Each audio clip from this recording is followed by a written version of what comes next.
Hello friends. तो आइए हम शुरू करते हैं एक्सरसाइज 3.2 का क्वेश्चन नंबर 1 का थर्ड पार्ट। इस एक्सरसाइज में हमने क्या पढ़ा था? Substitution method. अभी हमने ग्राफिकल मेथड पढ़ा पहले, फिर हम सब्स्टिट्यूशन मेथड पढ़ रहे हैं। इसके बाद पढ़ेंगे हम एलिमिनेशन मेथड। तो आइए स्टार्ट करते हैं substitution method.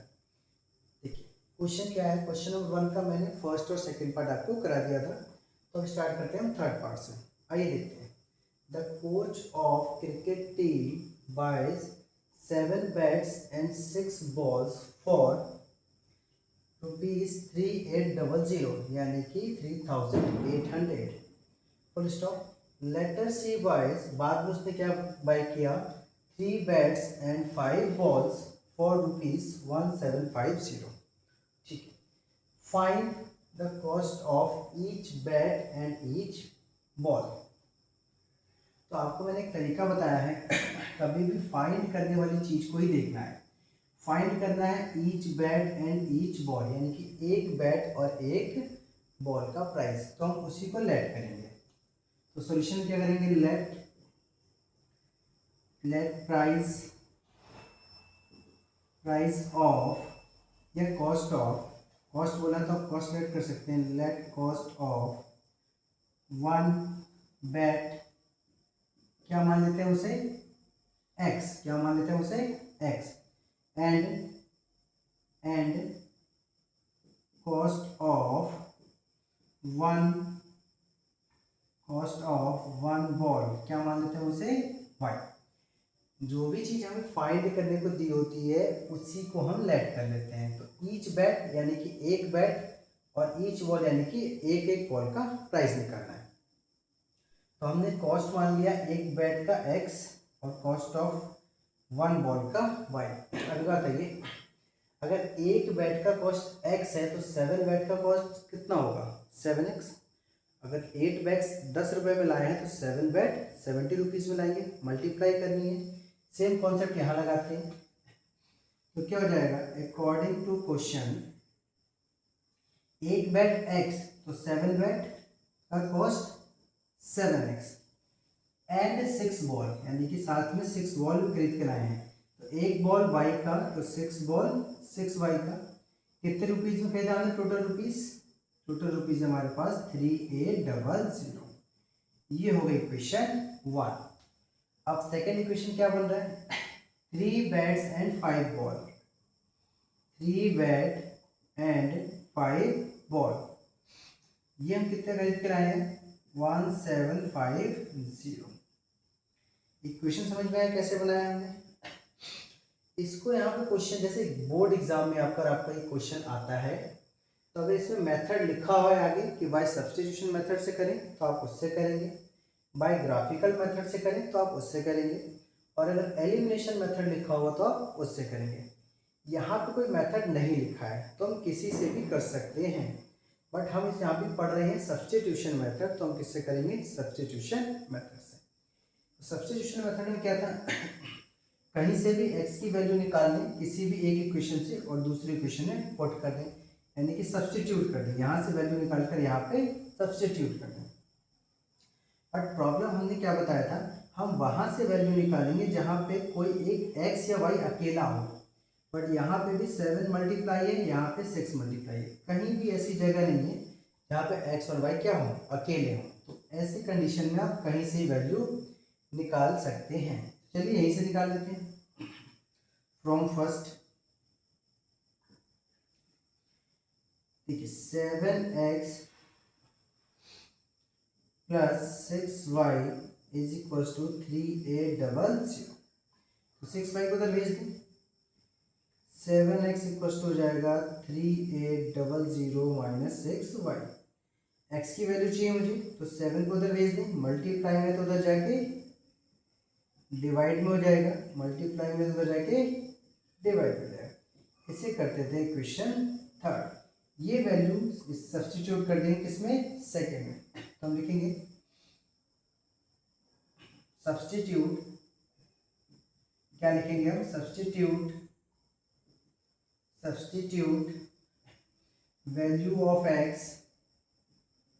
Of x in equation second.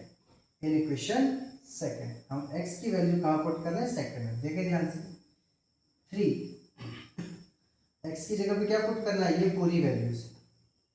तो ब्रैकेट लगा लेंगे, 3800 माइनस 6y अपॉन 7, फिर plus 5y is equals to 1750 is equals to 1750। अब देखिए बेटा, जब भी ऐसी चीज़ों को सॉल्व करना है तो पहले देखें सिंप्लीफाई हो रहा है या नहीं हो रहा है। तो 3 और 7 आपस में सिंप्लीफाई नहीं हो रहे हैं, ये कट नहीं सकते हैं। तो जब सिंप्लीफाई ना हो तो ऊपर मल्टीप्लाई कर दें सिंपली। तो 3 से मल्टीप्लाई इसमें भी होगी और 3 से मल्टीप्लाई इसमें भी होगी। 3 से मल्टीप्लाई इसमें करते हैं, कितना आएगा देखो, 0 0, 3 8 जा 24 का 4, कैरी बचा 2, 3 3 जा 9 और 2 11, माइनस इससे करेंगे तो कितना जाएगा 18y upon 7 plus 5y is equal to 1750। अब 7 को उधर भेज दें, बट 7 उधर नहीं जा सकता है जब तक ये जो लाइन है ना पूरे के नीचे ना हो। यानी कि मुझे इस लाइन को पूरे के नीचे करना है, यानी कि यहाँ पे मुझे एलसीएम लेना पड़ेगा।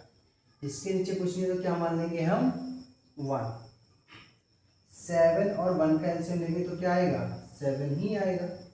मैंने बताया है कि एलसीएम में जब कॉमन ना हो तो इससे इधर मल्टीप्लाई कर दें और इससे इधर मल्टीप्लाई कर दें और नीचे इन दोनों की मल्टीप्लाई कर दें। तो 7 इंटू 1 7, अब 1 से यहाँ मल्टीप्लाई करेंगे तो एग्जैक्ट सेम नंबर रहेगा, कोई चेंजेस नहीं आएगा। 7 से यहाँ मल्टीप्लाई करेंगे, साइन प्लस का है तो प्लस का लगा लिया मैंने, तो 7 5 जा 35y इज इक्वल टू जाएगा 1750। अब क्रॉस मल्टीप्लाई कर देंगे तो यहाँ क्या बचेगा, 11400, इनको सॉल्व कर लें। 35 में से 18y माइनस कर लेंगे क्योंकि ये प्लस का है और ये माइनस का है। आंसर किसका आएगा, प्लस का या माइनस का, तो आएगा प्लस का क्योंकि प्लस बड़ा है। इतनी बात समझ आ गई। तो माइनस करते देखिए, यहाँ पे 5 है, कन्वर्ट कैरी लेंगे 15, 15 माइनस 8 7, यहाँ बचा 2, 2 में से 1 गया 1, 2 में से 1 गया 1, तो 17y इज इक्वल टू, इसको उधर भेज रहे हैं हम, 1750 इंटू 7। आप क्या करेंगे, इसको भी उधर भेजना है तो पहले इसको सॉल्व कर लेते हैं। 11400 प्लस 17y, इसकी मल्टीप्लाई कर लें, 0 7 5 जा 35 का 5, कैरी बचा 3, 7 7 जा 49, 49 और 3 52, कैरी बचा 5, 7 1 जा 7 और 5 12। इस पूरे को उधर भेज दें, इधर क्या बचेगा 17y और ये उधर चला जाएगा। इधर जा रहा है तो पहले यह नंबर हमें लिखना पड़ेगा, जो उस तरफ है उसको तो हम वैसे ही लिख लेंगे।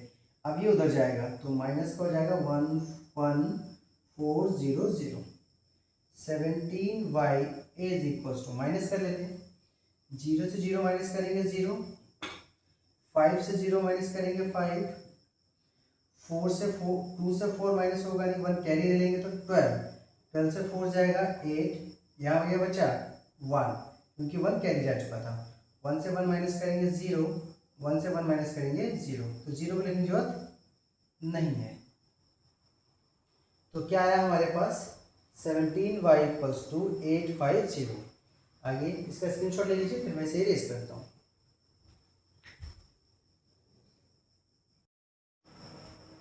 तो देखिए यहाँ पे स्टार्ट करते हैं हम यहाँ पहुँच गए 17y इक्वल्स टू 850।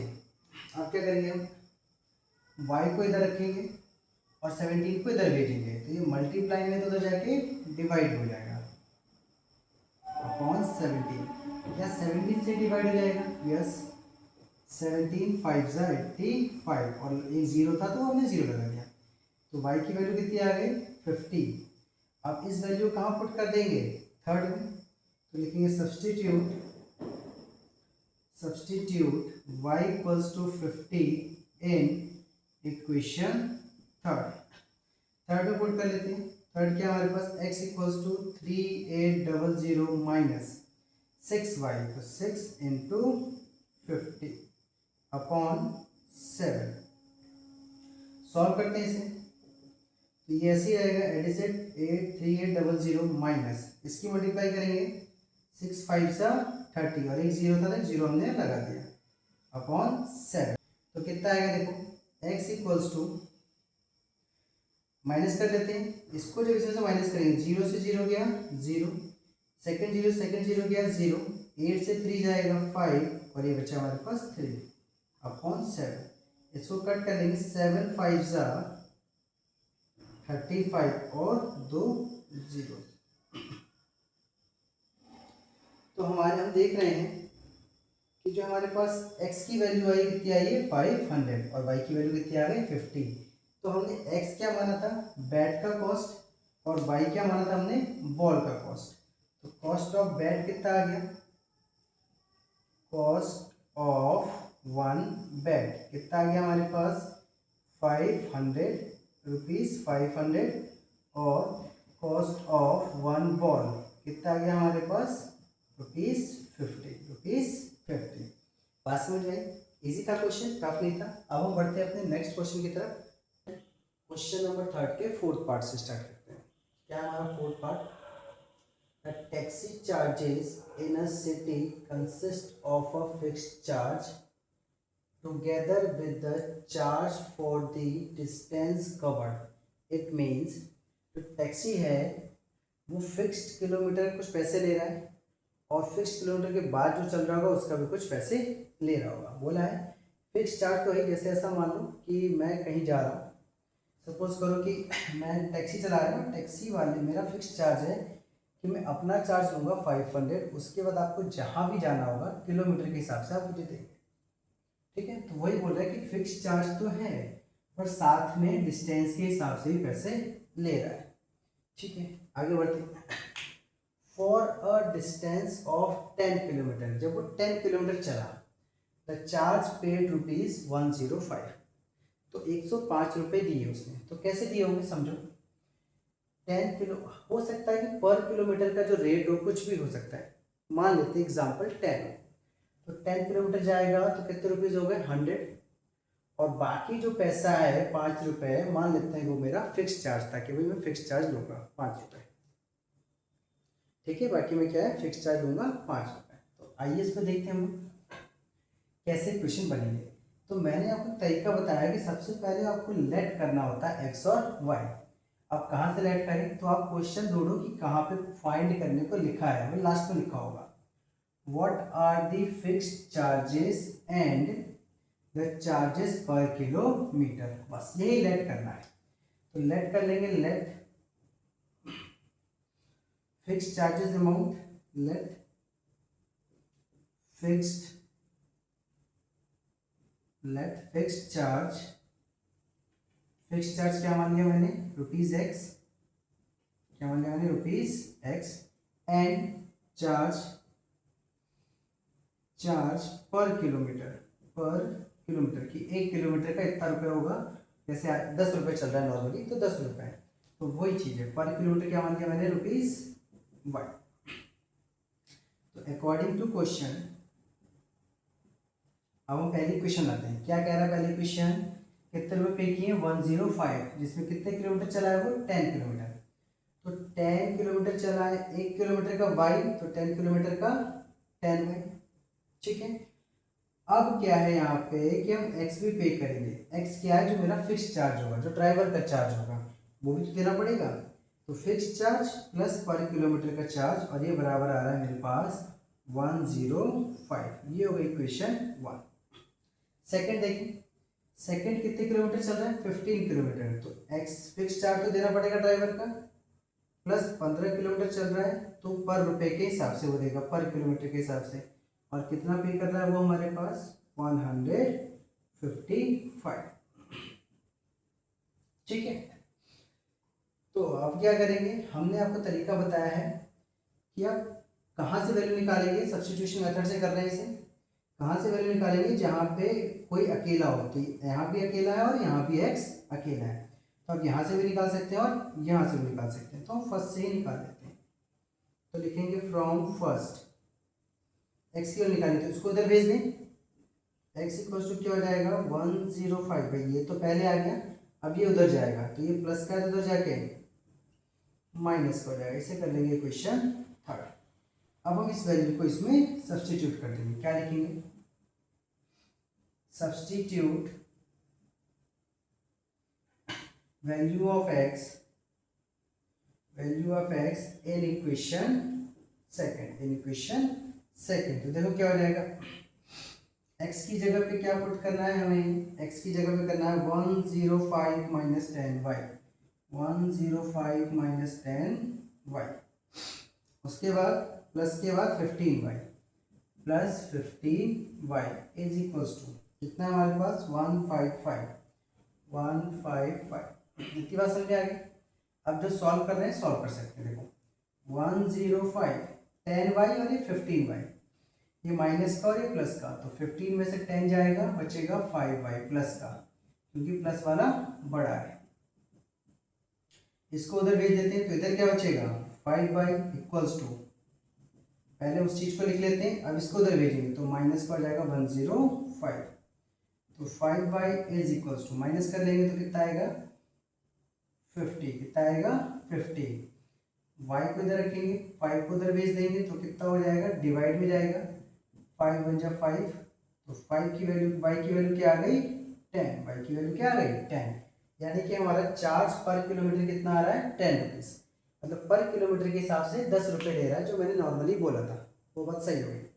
ठीक है, अब उसका फिक्स्ड अमाउंट कितना है वो हमें डायरेक्टली पता चल सकता है यहाँ से कि 10 किलोमीटर जा रहा है 10 रुपये के हिसाब से, तो 100 रुपये तो किलोमीटर के बन गए, यानी कि उसका फिक्स्ड अमाउंट कितना होगा 5 रुपये। तभी तो 105 रुपये पे किए होंगे। आइए सॉल्व करके भी देख लेते हैं।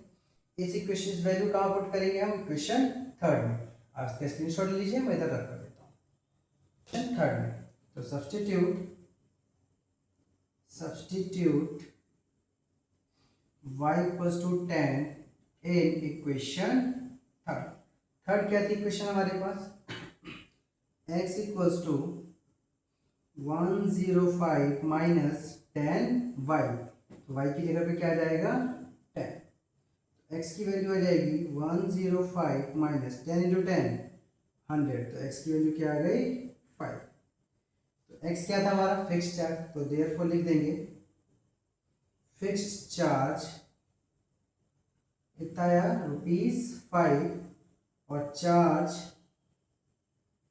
पर किलोमीटर वो कितना है हमारे पास ₹10। ये चीज तो हमने फाइंड कर लिया, what are the fixed charge and the charge per kilometre, ये आ गया। एक क्वेश्चन में और एडिशन है, how much does a person have to pay, कितना पर्सन पे करेगा for travelling a distance of 25 kilometre जाएगा, तो अगर उसे 25 किलोमीटर जाना है तो कितना अमाउंट पे करेगा। ऐसे एक बार निकालते हैं नॉर्मली, 25 किलोमीटर जाएगा, पर किलोमीटर का 10 रुपये, तो 25 किलोमीटर का 250 रुपीज़, 250 रुपये आ गए, और साथ में उसका एक फिक्स्ड चार्ज है कितना 5 रुपये, तो कितना पे करेगा 255। इसे आइए सॉल्व करके भी देख लेते हैं।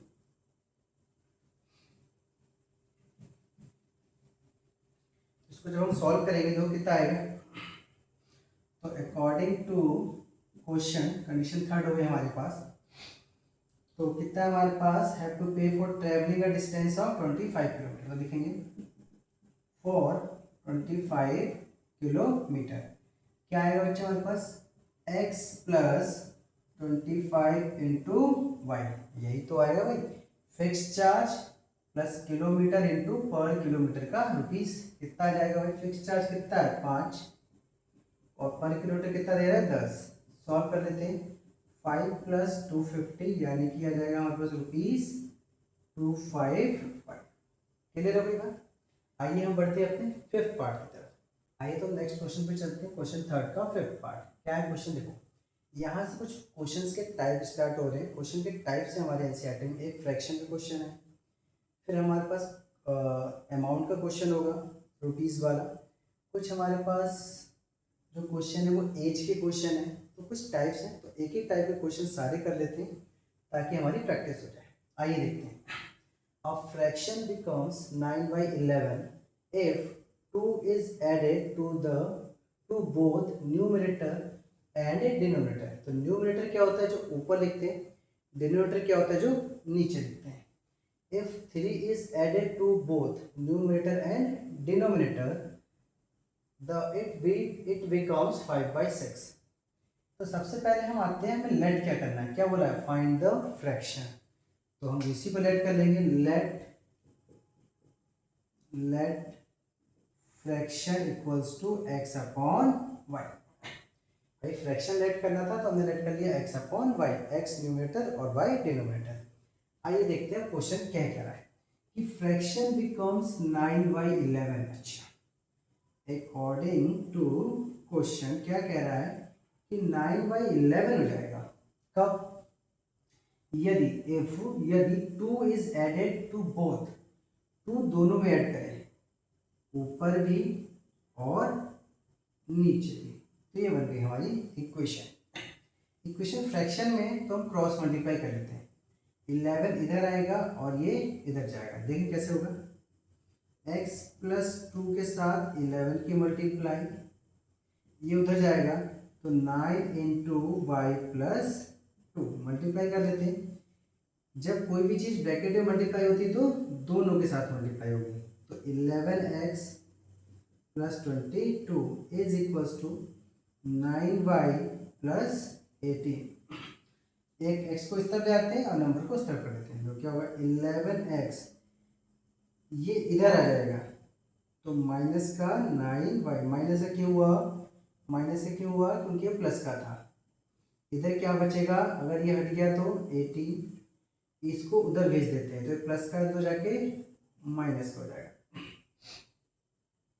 ये माइनस तो हो नहीं सकता तो ऐसे छोड़ देंगे. 11x minus 9y is equal to, इसको सॉल्व करेंगे तो आएगा माइनस का 4. ये बन गई हमारी इक्वेशन फर्स्ट. अब सेकेंड इक्वेशन बना लेते हैं. अकॉर्डिंग टू क्वेश्चन क्या है सेकेंड, क्या कंडीशन है, यदि 3 इज एडेड टू बोथ. अच्छा, 3 ऐड कर रहे हैं ऊपर भी और 3 ऐड कर रहे हैं नीचे भी. तो जो फ्रैक्शन है, फ्रैक्शन बिकम्स 5 by 6. तो फ्रैक्शन हमारा क्या हो जा रहा है, 5 by 6. क्रॉस मल्टीप्लाई कर लेते हैं, इधर भी 6 इधर और ये इधर. x प्लस 3 के साथ क्या मल्टीप्लाई होगा, 6, और 5 प्लस 3 के साथ क्या मल्टीप्लाई होगा, 5. तो 6 की मल्टीप्लाई करेंगे तो क्या आएगा, 6x प्लस 6 3 जा 18. तो ये हो जाएगा 5y प्लस 15. इधर ले आते हैं, 6x minus 5y equals to 15 minus 18. अभी बताया था कैसे करते हैं. ये x का टर्म है, ये y का टर्म है, सॉल्व नहीं होगा, छोड़ देते हैं. ये सॉल्व हो जाएगा माइनस का 3. ये होगी इक्वेशन सेकेंड. अब हम सब्स्टिट्यूशन मेथड कर रहे हैं. तो सब्स्टिट्यूशन मेथड में क्या करेंगे, यहाँ से वैल्यू निकालेंगे और यहाँ पुट करेंगे, सब्स्टिट्यूट करेंगे. तो यहाँ से वैल्यू निकाल लेते हैं. तो कैसे निकलेगा, 11x को यही छोड़ेंगे, ये उधर जाएगा तो पहले लिख देता हूँ -4. ये उधर जाएगा तो प्लस का हो जाएगा 9y. फिर x को यहाँ रखेंगे, 11 उधर चला जाएगा, 11 मल्टीप्लाई में तो उधर जाके किस में हो जाएगा, इधर जाके हो जाएगा ये डिवाइड में. क्लियर हो गएगा. तो x की वैल्यू आ गई. इसे कर लेंगे इक्वेशन थर्ड. इसको सब्स्टिट्यूट कर देंगे सेकंड में. तो क्या लिखते हैं हम, substitute value of x in equation second. इसमें पुट करते हैं. देखिए बेटा 6 और x की जगह पे ये पूरा नंबर क्या है, -4 plus 9y, -4 plus 9y upon 11, minus का 5y इक्वल्स टू -3. क्या 6 और 11 सिंप्लीफाई हो सकते हैं, नहीं. 6 और 11 सिंप्लीफाई नहीं हो सकते, तो सिंपल मल्टीप्लाई कर देंगे. तो ब्रैकेट के अंदर मल्टीप्लाई करेंगे तो बोथ के साथ मल्टीप्लाई होगा. 6 4 जा 24, ये माइनस का था इसीलिए माइनस लगाया मैंने, प्लस 6 9 जा 54y अपॉन 11, माइनस का 5y इक्वल्स टू -3. आप क्या करेंगे, आप यहाँ पे कुछ नहीं तो क्या लगा देंगे 1. और दोनों का क्या लेंगे, एलसीएम। आप इसका स्क्रीनशॉट ले लीजिए। तो क्रॉस एलसीएम ले लेंगे, 11 और 1 का एलसीएम क्या आएगा, 11 ही आएगा। मैंने आपको बताया है एलसीएम में जब कुछ कॉमन ना हो तो इसकी इधर मल्टीप्लाई, इसकी इधर मल्टीप्लाई, तो 1 की इधर मल्टीप्लाई करेंगे, वैसा ही आ जाएगा, कोई चेंजेस नहीं आएगा। -24 प्लस का 54y माइनस 11 से यहाँ मल्टीप्लाई करेंगे तो क्या हो जाएगा 55y is equals to minus का 3। अब ये 11 उधर चला जाएगा और ऊपर इसको सिंप्लीफाई कर देते हैं, तो -24, ये भी y ये भी y, तो सिंप्लीफाई होगा, प्लस माइनस माइनस, तो माइनस का 1y बचेगा, 54 में से 55 जाएगा तो माइनस का 1 अपॉन 11 इक्वल्स टू -3। क्रॉस कर लेते हैं, 1 इधर और ये इधर, तो -24 माइनस 1y, ये इधर जाएगा तो माइनस का 33। अब 24 को इधर भेज दें तो इधर क्या बचेगा, माइनस का 1y, ये माइनस का अंदर जाके प्लस का हो जाएगा, तो माइनस का 1y सॉल्व करते हैं, 33 में से 24 माइनस करेंगे, कितना आएगा 9, कितना आएगा माइनस का 9,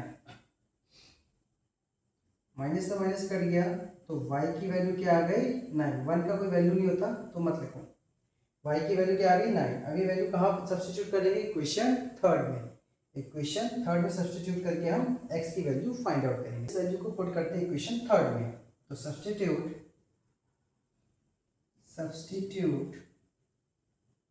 y equals to 9 in equation third equation ये थी हमारी, पुट करते हैं x equals to -4 plus 9, y की जगह पे 9 अपॉन 11, x इक्वल्स टू क्या आएगा हमारे पास -4, 9 प्लस 9 इंटू 9 81 अपॉन 11, 81 माइनस 4 कितना आएगा हमारे पास 77/11, डिवाइड कर देंगे तो कितना जाएगा 7, तो x क्या आ गया हमारे पास 7 और y क्या आ गया हमारे पास 9, तो हमारा फ्रैक्शन क्या था x अपॉन 7, तो फ्रैक्शन क्या हो जाएगा हमारा, फ्रैक्शन हो जाएगा हमारे पास 7/9, फ्रैक्शन क्या हो जाएगा 7/9, x की जगह पे 7 पुट कर दिया और y की जगह पे 9 पुट कर दिया, क्लियर होएगा।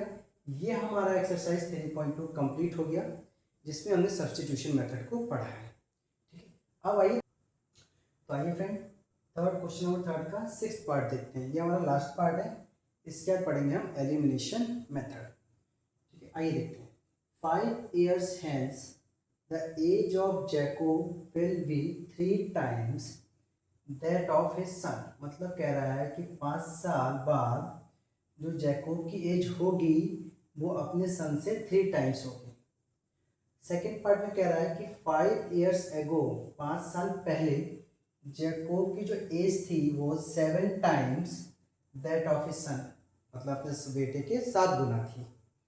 तो what are their present age, जो क्वेश्चन क्या है कि ऐसा मान लो कि जैसे कि हमारी एज 5 साल बाद, सपोज आज मेरी एज मान लेते हैं कि 32 है, तो 5 साल बाद मेरी एज कितनी हो जाएगी 32 प्लस 5 ऐड हो जाएगी, और बोला जा रहा है कि 3 times that of his son, मतलब मैं अपने बेटे के 3 गुना होगा, मतलब मेरा बेटा जितना भी होगा उसके 3 टाइम्स मेरी एज होगी, ठीक है। तो आइए क्वेश्चन को कैसे करते हैं समझते हैं, बहुत इंपॉर्टेंट क्वेश्चन है, एक क्वेश्चन इस पे आता है, आइए देखते हैं। देखिए सबसे पहले तो आपको लेट क्या करना है उस पे आते हैं, what are the present age, तो लेट कर लेंगे प्रेजेंट एज ऑफ, किसकी एज कर ले, जैकोब की, Jacob, present age of Jacob कितना मान लेते हैं हम x, and present age of his son, उसके बेटे की कितना मान लेते हैं हम y, ठीक है। प्रेजेंट एज है तो 5 साल बाद क्या होगी जैकोब की एज x प्लस 5, और इसकी कितनी हो जाएगी y प्लस 5। अब देखो कभी कभी हमें प्रॉब्लम आती है कि हैंस, एगो, इसमें कभी दिक्कत हो जाती है, हम पहचान नहीं पाते हैं जल्दीबाजी में, तो आपको याद रखना है सेंटेंस में वर्ड आएगा विल बी या वॉज, विल फ्यूचर के लिए होता है, वॉज पास्ट के लिए होता है, इसको थोड़ा सा ध्यान रखेंगे। तो फ्यूचर की बात यानी कि आगे जाना है प्लस होगा, और पास्ट की बात चले यानी कि पीछे आना है माइनस होगा। ठीक है, इसको थोड़ा ध्यान रखेंगे। तो क्या कह रहा है एग्जैक्ट वही बनाते हैं। तो क्या लिखेंगे हम, अकॉर्डिंग टू क्वेश्चन, पहले आप बोल बात लिखेंगे जो बोल रहा है कि कितने साल की बात कर रहा है। तो लिखेंगे 5 years hence, हम इस चीज को ध्यान में रख के क्वेश्चन बनाएंगे। तो जैकोब की एज कितनी हो जाएगी, क्या लिखा है जैकोब, तो जैकोब की हो जाएगी x+5। विल बी या is, are am was were की जगह हमेशा इक्वल्स टू लगता है, टाइम्स की जगह मल्टीप्लाई लगता है। तो 3 टाइम्स की जगह क्या लगा multiplies, that of his son, son की एज कितनी हो जाएगी 5 साल बाद, तो हो जाएगी y+5। बात समझ में आ गई। फिर 5 साल बाद जैकोब की एज x और वो सन से 3 गुना है, तो 3 से हमने मल्टीप्लाई कर दिया। सॉल्व करते थोड़ा इसे, x+5 इज इक्वल्स टू, ये अंदर मल्टीप्लाई होगा तो इसके साथ भी और इसके साथ भी, तो 3y+15, इसको इधर इसको उधर, x ये इधर आएगा तो माइनस का 3y, ये उधर चला जाएगा तो 15 - 5, x - 3y इक्वल्स टू कितना आ गया 10। ये हुई क्वेश्चन 1। अब आते हैं अपने सेकेंड पार्ट पे, कितने साल बाद या कितने साल पहले की बात कर रहा है, 5 years ago। तो 5 years ago, एगो का मतलब पहले, तो जैकोब कितना हो जाएगा x-5 5 साल पहले, और सन कितना हो जाएगा y-5। इक्वेशन देखते क्या बनेगा, जैकोब की एज लेनी पहले, x-5 वॉज की जगह पे equals to 7 times, 7 into times that of his son, son की एज कितनी हो जाएगी y-5। सॉल्व कर लेते इसे, x-5 इक्वल्स टू मल्टीप्लाई करेंगे 7y-35, ये इधर आ जाएगा, x-7y ये उधर चले जाएगा तो माइनस का 35 प्लस का 5, x-7y इज इक्वल्स टू -30। ये होगी क्वेश्चन थर्ड। सेकेंड सब्सटीट्यूशन में हम फर्स्ट या सेकेंड कहीं से भी x की वैल्यू निकाल लेते हैं और दूसरे में पुट कर देंगे, आइए यही निकाल लेते हैं। तो फ्रॉम फर्स्ट x की वैल्यू कैसे निकालेंगे, x इक्वल्स टू ये उधर चले जाएगा तो माइनस कर दो जाके प्लस का हो जाएगा, इसे कर लेंगे क्वेश्चन थर्ड। फिर यहाँ लिखेंगे substitute value of x in equation second, इसे पुट करते हैं x की जगह पे 10 + 3y, 10 + 3y और माइनस का 7y पहले से था इक्वल्स टू -30। सॉल्व करते बेटा, प्लस माइनस माइनस तो माइनस का 4y, भाई 3y में से 7y जाएगा तो माइनस का 4y -30। अब 10 को उधर भेज देते हैं तो 10 प्लस का उधर जाएगा माइनस का हो जाएगा, यहाँ क्या बचेगा -4y इक्वल्स टू -30 और -10, तो -4y is equals to -40, minus से माइनस कटा और y की वैल्यू निकालेंगे तो 4 मल्टीप्लाई में तो डिवाइड में चला जाएगा, तो y की वैल्यू क्या आ गई 10, y की वैल्यू क्या आ गई 10। अब इस वैल्यू कहाँ पुट कर देंगे क्वेश्चन थर्ड में, तो लिखेंगे substitute y equals to 10 in equation second, इसे पुट कर लेते हैं क्या आ जाएगा इसमें, इक्वेशन थर्ड में, वैसे आप किसी में पुट करोगे आंसर आएगा, थर्ड में पुट कर लेते हैं x इक्वल्स टू 10 + 3y, 10 + 3 और y की जगह पे 10, तो x की वैल्यू क्या आ जाएगी 10 + 30, तो x की वैल्यू क्या आ गई 40। तो हम देख रहे हैं कि जैकोब की प्रेजेंट एज कितनी आ गई 40 और उसकी सन की प्रेजेंट एज कितनी आ गई 10, तो लिख देंगे यहाँ पे प्रेजेंट एज ऑफ जैकोब कितनी आ गई 40 और present age of his son कितनी आ जाएगी अपने 10, कितनी आ जाएगी 10। क्लियर हो गई बात। अब हम इसके बाद करेंगे एलिमिनेशन मेथड, तो वो हम करेंगे अपने सेकेंड वीडियो में, नेक्स्ट वीडियो में करते हैं। यहाँ तक के समझ में आया? यहाँ तक के लिए थैंक यू।